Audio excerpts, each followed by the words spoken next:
At the family will reading, my aunt said, he never mentioned you after that night. My cousin laughed, he died disappointed. I took a deep breath. Then the executor opened a hidden panel in the wall and said, this was meant for her eyes only.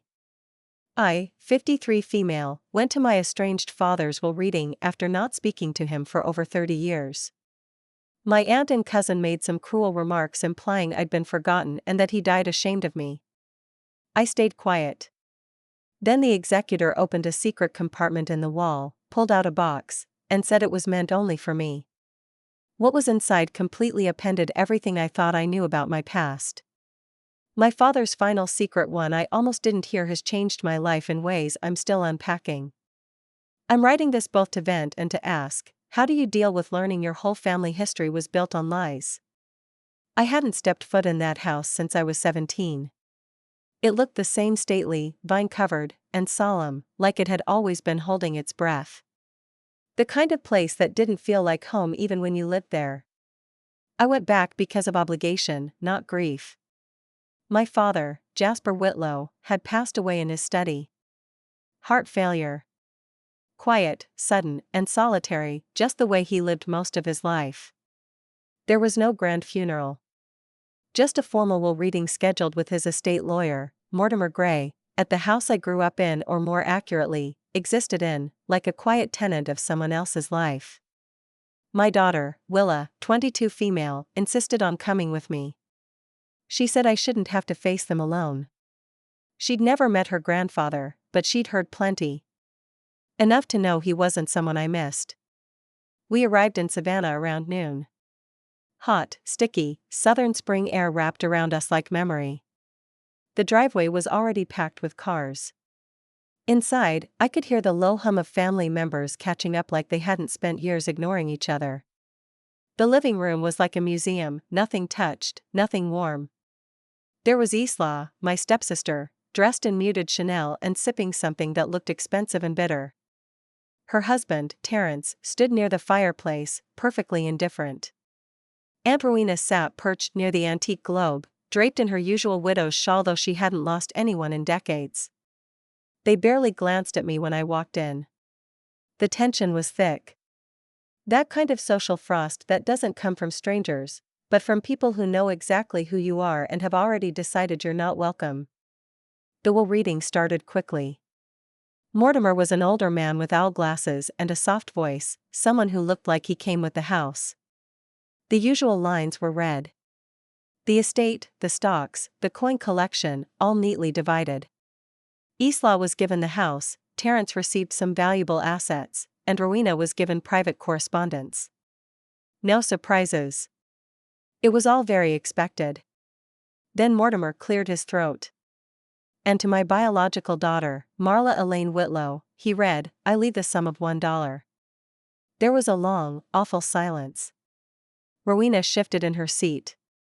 He never mentioned you again after that night, she said, almost thoughtfully. Isla smiled. He died disappointed, she added, practically humming. Willa reached for my hand, but I didn't flinch. I just looked straight ahead. I'd spent so long expecting nothing from that man that even this couldn't sting the way they wanted it to. Then Mortimer said something that changed everything. There is one more matter. He walked across the room toward the far wall, the old wood-paneled wall I used to stare at during my father's lectures. He pressed his hand against one section, and with a faint click, a hidden panel popped open. Behind it was a small box, covered in dust. This, he said, turning to face me, was meant for her eyes only. Suddenly, nobody spoke. Not Islam, not Terence, not even Rowena. I took the box with both hands, and Mortimer gave a slight nod. I'd recommend you open it privately, he said gently. I nodded, my voice caught somewhere between my chest and throat. Back at the hotel, Willa sat on the edge of the bed while I opened the box at the desk. My hands were trembling, not with fear, exactly, but with the kind of anxiety that builds up after 36 years of silence. Inside the box was a stack of papers, tied with twine. On top of them was a leather journal, and beneath that, an envelope marked, "To Marla, do not read until I'm gone." I opened the letter first. My father's handwriting hadn't changed, meticulous, rigid, familiar like a smell you forgot you remembered. Marla, it began, if you're reading this, it means I never found the courage to fix what I broke. I will not ask for forgiveness. Only when you hear the truth can I couldn't speak aloud. My chest tightened as I read the rest. It was a confession, plain and harsh. He told me that after I ran away, he convinced himself I had rejected him, that I had turned my back on the life he'd built. It was easier, he admitted, to believe that than to face his own failures. But the biggest revelation came midway through the letter. Thea lied to me, he wrote. She kept your mother's letters from me. Dozens of them. Sharon didn't abandon you. She tried. Over and over. She filed for custody. She begged me. But I didn't believe her, and Thea intercepted every attempt. I sat back, stunned. Willa was watching me closely, her expression tense. I could feel the tears start to form before I even knew I was crying. He had included copies of letters scanned and printed written in my mother's handwriting. Desperate pleas for visitation. Notes about birthdays she missed. Court documents. Even a letter Sharon had sent directly to me that never made it into my hands. My father had known for over a decade. He'd discovered the truth about Thea's interference years before his death. And yet he never reached out. Not even once. But this box, this was his version of reaching out. Late, yes. But not nothing. He left me something else, a deed to a lakefront property in North Georgia, a place I'd never heard of. Yours since birth, he'd written. I kept it hidden, thinking you'd never want it. But you do deserve something untouched. I sat there for a long time, the silence wrapping around me like a second skin. Willa didn't say anything. She just got up quietly and brought me a glass of water, placing it beside me without a word. Later that night, I emailed Mortimer. I asked if he had known. His response was short, I was under strict instruction. But I am glad the truth is in your hands now. We stayed in Savannah another day. I didn't see Isla again, though I heard she tried to contest the will, furious that something had been hidden from her. Rowena left a voicemail I didn't listen to. And Thea, she was long gone, buried beside my father in a plot he bought decades ago. That house, that city, that whole era of my life, it all felt like a half-remembered dream I'd finally woken from. I still don't know what to do with the lake house. I haven't gone to see it yet. Willa thinks we should visit this summer. She says maybe it's a chance to build something new, something just ours. And maybe she's right. Because as much as that day in Savannah reopened old wounds, it also gave me something else, proof that I wasn't forgotten. I was stolen from. Lied to. Pushed out. But not forgotten. And somehow, that difference matters more than I ever expected. The ride back to Charleston was quiet. Willa drove. I watched the trees pass, watching memories flash behind them like ghosts trying to keep up. Neither of us said much for the first hour, not because we didn't have things to say, but because the weight of it all was still settling like ash after a fire. I kept the box on my lap the whole ride. It felt heavier than it should have, like grief and time were tucked between the pages. When we got home, I set it on the dining table and sat in front of it for what must have been an hour. I didn't read more of the journal that night. I just needed to let it exist in the room with me, for both of us to get used to each other. The next few days were a blur. I went back to work just part-time now, teaching continuing education courses to adults looking for a second chance at life. Funny, I guess. I'd always been surrounded by people trying to start over, and now I realized I'd never done it myself. Willa tried to keep things light around me. She talked about her upcoming graduation. Her hopes for grad school. But I could tell she was watching me like I might break. One evening, I pulled the journal from the box and opened it. The pages were brittle, yellowing, but written in the same deliberate penmanship. It wasn't a diary. Not exactly. More like a record. Observations. Descriptions of events. A father observing his daughter from a distance, sketches of me at 10, a poem I wrote that he said he found in the garbage and kept, a list of words I mispronounced as a child that he'd secretly loved. And then there was the date. June 14, 1991. The day I ran away. He wrote, "She left today. She didn't say goodbye." I told myself it was what she wanted, but the silence was louder than any scream. Then, a week later, Thea said it's better this way. That Marla was always too sensitive, too dramatic, too much like her mother. I told her to stop comparing them. I shouldn't have, but I did. She looked hurt. I didn't care. That was the first time I realized he had cared. Not the way I needed him to. But in his quiet, internal, cowardly way, he'd felt something. A month after that entry, there was nothing. Just blank pages. Then, a sudden reappearance in 2003. Saw her today. At the conference in Charleston. She stood at the podium, speaking about environmental law like it was a religion. She didn't see me. I stayed in the back. I left before the questions. Her voice hasn't changed. I dropped the journal in my lap, overwhelmed. That was the conference where I spoke about a case I had poured my heart into. I remembered feeling like someone was watching me that day, but I thought it was nerves. Not him. Never him. There were more entries. Observations of my life from a distance. Hints that he'd followed my legal career.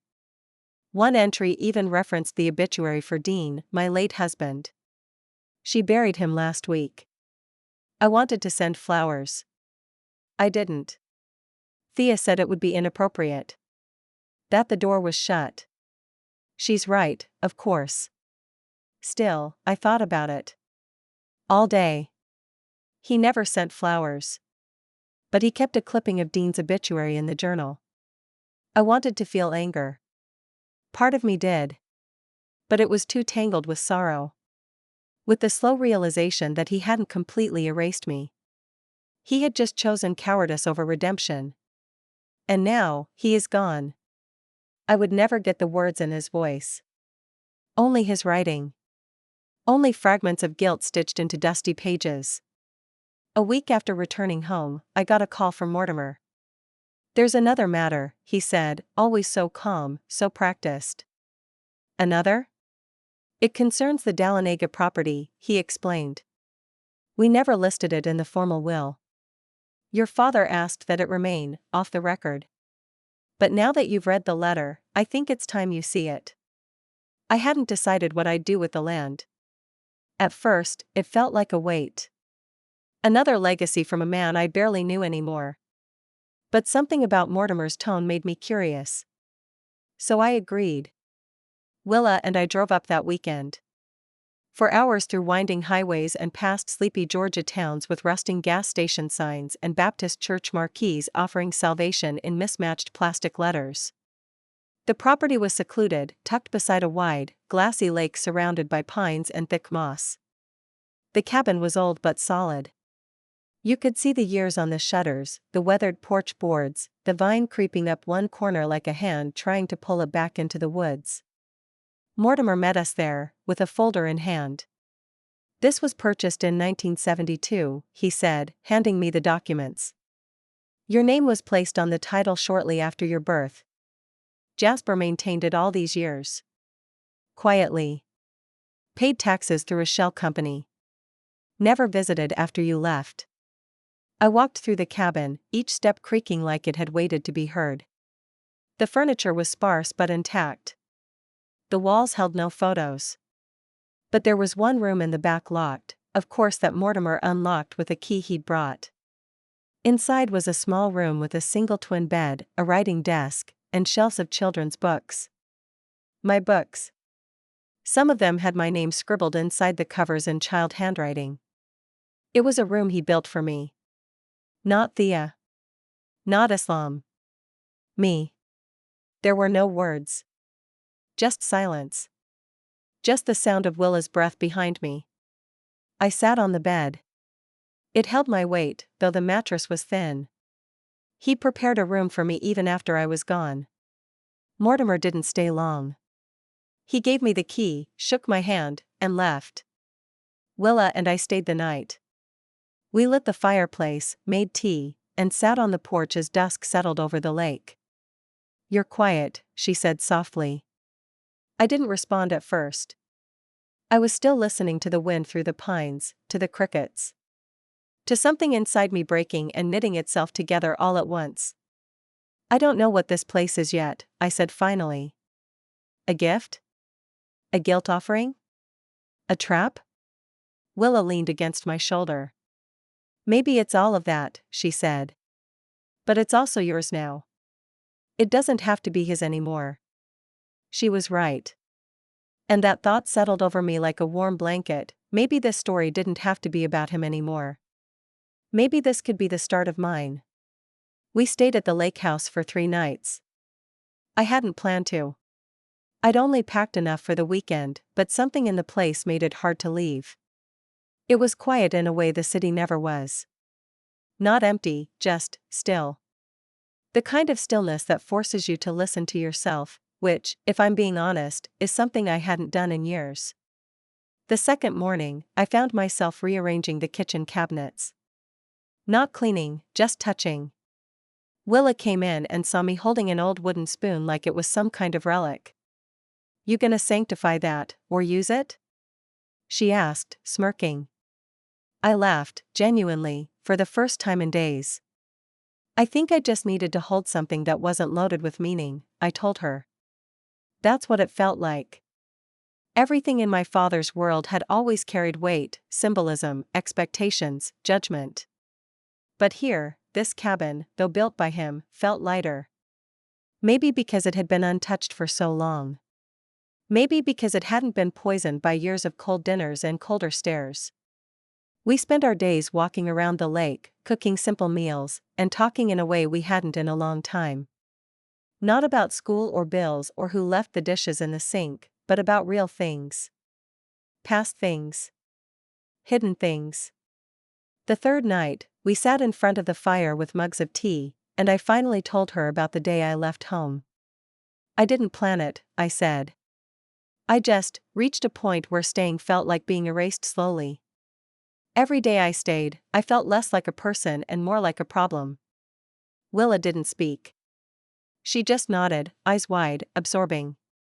"I wrote a letter to my mother. I'd just found her return address hidden in a drawer. I begged her to come get me. I said I couldn't do it anymore. That I was scared of how invisible I felt. I slipped it into the mailbox myself and waited. 2 weeks passed. Nothing. I paused. The fire cracked. So I packed a bag and left. I figured she'd gotten the letter and ignored it. I didn't know then, didn't know that Thea was the one intercepting them. Willa leaned over and put her head on my shoulder. "You know, Mom, sometimes people don't need rescue. They just need a place to run to." I nodded, throat tight. I didn't have that either back then. I just ran and hoped I'd find something better. The following week, we returned to Charleston, but the cabin never left my mind. I found myself Googling building permits in Lumpkin County, researching grants for land rehabilitation, even sketching out layouts for a small studio. I wasn't sure what I was planning, exactly. I wasn't an architect, and I'd never owned a second property. But I knew I couldn't just lock that place up and forget about it. Then one morning, a letter arrived. It wasn't official. Just a hand-addressed envelope with my name written in tight, slightly familiar cursive. From Isla. Inside was a folded note and nothing else. No return address. "So. He gave you the secret house." Classic. He always did like playing martyr. "I hope whatever he left you was worth it. We'll see what the lawyers say." That was it. No greeting. No signature. Just veiled bitterness and a threat wrapped in passive aggression. I hadn't told her about the cabin. No one had, except Mortimer. That meant she had either gotten curious or paranoid. Possibly both. For a moment, I felt that old panic again, that sensation of being watched, judged, punished. But then it passed. I was not 17 anymore. I didn't owe Isla or anyone my silence or submission. I typed up an email to Mortimer that afternoon.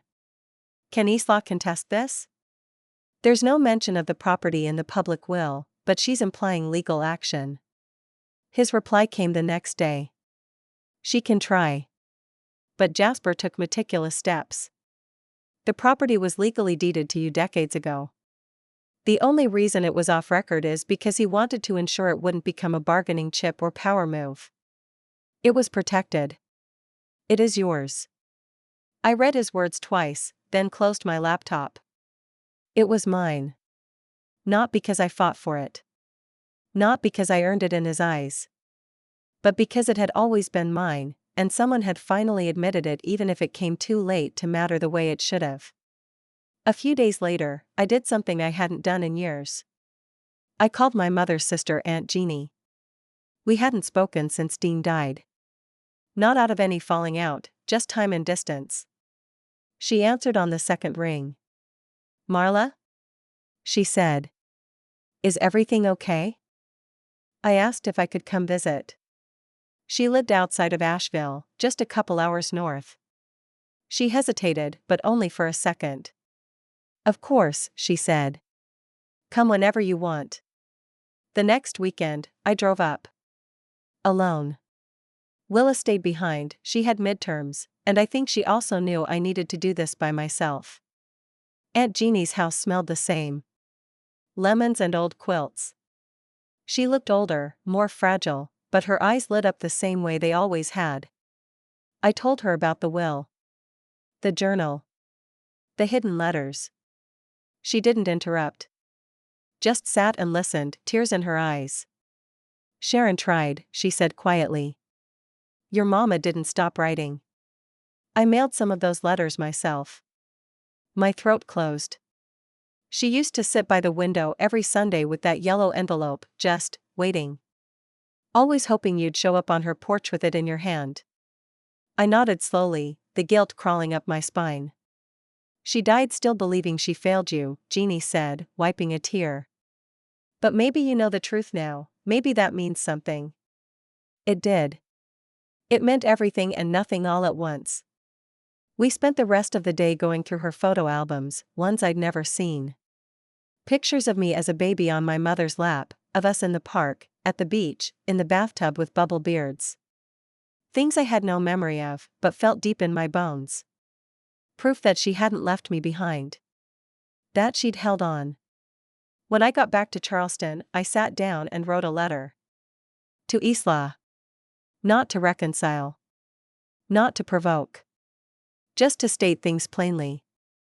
I know about the things they did. I have the letters. I have Dad's journal. And I know how much effort he put into hiding the cabin, even from you. He knew what kind of person you were. He left his final words for me, not you. I'm not going to fight you in court. I'm going to live my life. You can keep the house. You always wanted it. I'll keep the truth. I hope someday you stop lying to yourself about who he really was. I didn't send it. But I didn't need to. Sometimes, writing something is enough to take the power away from the silence. I didn't send Isla the letter. But writing it gave me clarity, the kind I hadn't felt in years. I read it once, folded it into the journal, and tucked the journal back into its box. I wasn't interested in petty fights. I didn't want her house. I didn't want her apology. I wanted something much bigger than any of that. I wanted peace. And the kind of peace that shakes you free from generational rot isn't born from screaming matches or courtroom brawls. It comes from choosing something entirely different. Something better. A month passed, and I returned to the lake house. Alone this time. The season was turning. The trees had started to bloom, and the air held the first traces of spring. I spent days walking the perimeter, getting to know the land like it was an old friend I'd forgotten. I bought a notebook and started sketching ideas, not blueprints, just dreams. And as I did, something inside me shifted. I thought about my mother. I thought about the women I'd met over the years through work, women who were starting over, rebuilding after divorce, torment, grief, or decades of being invisible. And then I saw it. Clearly. This place wasn't just a gift. It was a tool. A month later, I filed paperwork with the state. Whitlow Hollow, a restorative retreat for women. I named it that not because I wanted to honor my father, but because I wanted to reclaim the name. Strip it of its arrogance, its silence, its cruel weight. Hollow. A place to fill back up. I used the money from the trust he left for Willa, not all of it, just enough to get started. Willa agreed, wholeheartedly. If it helped me, she said, it can help other women too. I applied for small grants.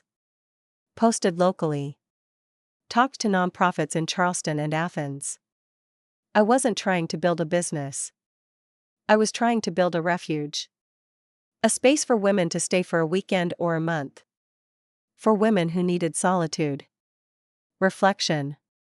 A room of their own, with no conditions, no judgment, no one hovering just out of reach with disapproval. By that fall, we were hosting our first group of women. 3 of them. All middle-aged. All carrying invisible bruises. One had just left her husband after 27 years. One had buried a child. One had survived cancer and found herself terrified to live again. We cooked together. Sat by the fire. I read parts of the journal, not the apology, but the sketches. The observations. I told them the truth about the house. Not to center myself, but to show them that broken legacies didn't have to define the next chapter. They cried. I cried. We laughed. And the cabin became something new. It took almost a year for Isla to catch wind of it. She sent an email first. Short and sharp. So you've turned the secret cabin into a women's shelter? How noble. And opportunistic. I didn't reply. 3 weeks later, a formal letter came from her lawyer. A vague cease and desist claiming misuse of inherited property and the Whitlow family name. I sent it to Mortimer. He laughed. She's got no legal standing, he told me. If she wants to embarrass herself publicly over a retreat for survivors, let her. I waited for more threats. They didn't come. I think Isla realized something: this kind of revenge couldn't be undone. It wasn't vengeful in the traditional sense. It wasn't fire or fury. It was quiet. Permanent. Radiant.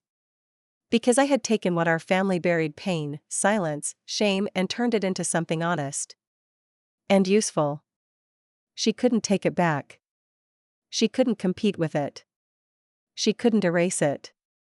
That was the real revenge. 6 months later, I received a certified envelope.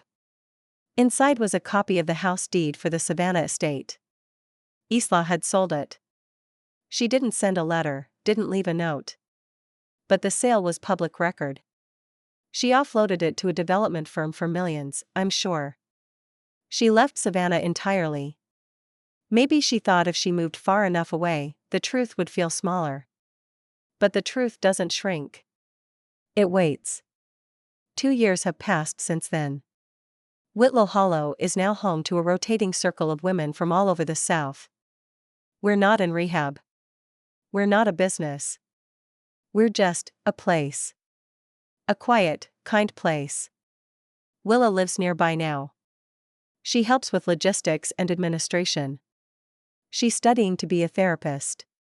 Sometimes she says, "You built the thing you needed at 17. And she's right. It's strange how healing works. You don't even realize it's happening until someone sits across from you, holding a cup of tea in a room you reclaimed from history, and says, "Thank you. I didn't know I needed this." That's when it hits you. That your revenge wasn't about proving anyone wrong. It was about living so freely, so truthfully, that no one else's bitterness could touch you anymore. I still have the journal. I don't read it often now. But I keep it close. Not because I miss my father, but because it reminds me that the truth always finds its way out. And when it does, it's up to us whether we use it to burn the past down or build something better in its place. I chose to build. And I sleep well every night knowing that Islam is out there somewhere, watching from a distance, unable to touch what I've made with the pieces they all tried to bury. That, to me, is justice. That, to me, is the ending I never knew I deserved.